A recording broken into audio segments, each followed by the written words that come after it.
صدیوں پرانی بات ہے، ہندوستان پر اس وقت کے راجا مہاراجے حکومت کیا کرتے تھے۔ ایک ہندو راجے نے بہت سے علاقوں پر قبضہ کیا ہوا تھا۔ وہ ایک ظالم بادشاہ تھا، بات بات پر وزیروں کو قتل کروا دیا کرتا تھا۔ اس کا ایک وزیر ایک عقل مند اور رحم دل شخص تھا۔ وہ رعیہ سے نیک سلوک کرتا تھا اور ان کی مدد بھی کیا کرتا۔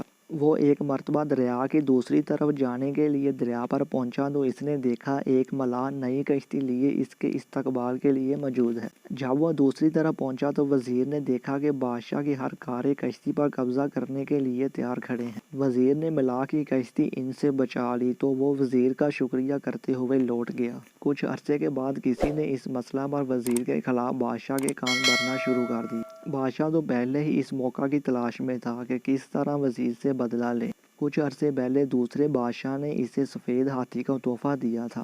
تب وہ بچہ تھا مگر اب جوان ہو گیا تھا۔ بادشاہ بماں اپنے وزیروں اور درباریوں کے اسے دیکھنے گئے۔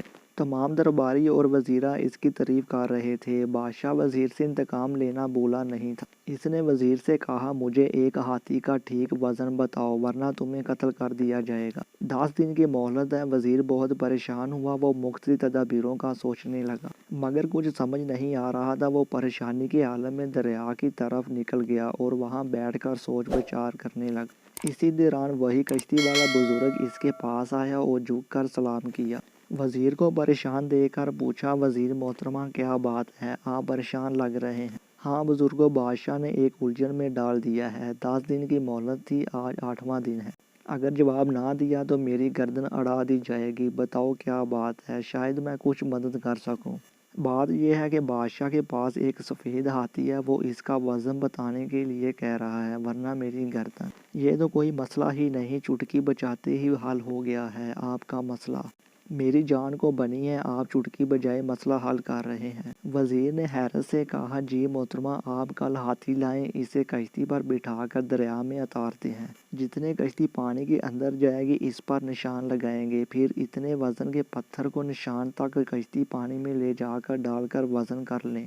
وزیر کی سمجھ میں ساری بات آ گئی۔ اگلے دن وہ ہاتھی کو دریا کے کنارے لایا۔ اسے کشتی میں سوار کر کے دریا میں لے جا کر کشتی پر نشان لگا دیا۔ پھر اس نشان تک پتھر ڈال کر وزن کیا گیا۔ پھر ان پتھروں کا وزن کیا اور بادشاہ کو بتا دیا۔ اب بادشاہ حیران ہوا کہ یہ کیسے ممکن ہے۔ جب اسے بتایا تو وہ بہت خوش ہوا۔ ایک نیکی کا یہ صلہ دیا ہے جبکہ اس وزیر نے بہت سے معاملات میں بادشاہ کی رہنمائی کی تھی اور اپنی غلطی کا اعتراف کیا۔ نیکی کر دریا میں ڈال۔ وزیر نے ملاح کے ساتھ نیکی کی اور ملاح نے نیکی کر کے اس کی جان بچائی۔ اللہ تعالیٰ ہمیں نیک کام کرنے کی توفیق عطا فرمائے، آمین۔ Subscribe my channel. دوستو، اگر یہ چھوٹی سی سٹوری آپ کو پسند آئی تو ویڈیو کو لائک کیجیے، ساتھ چینل کو بھی سبسکرائب کیجیے۔ خدا حافظ۔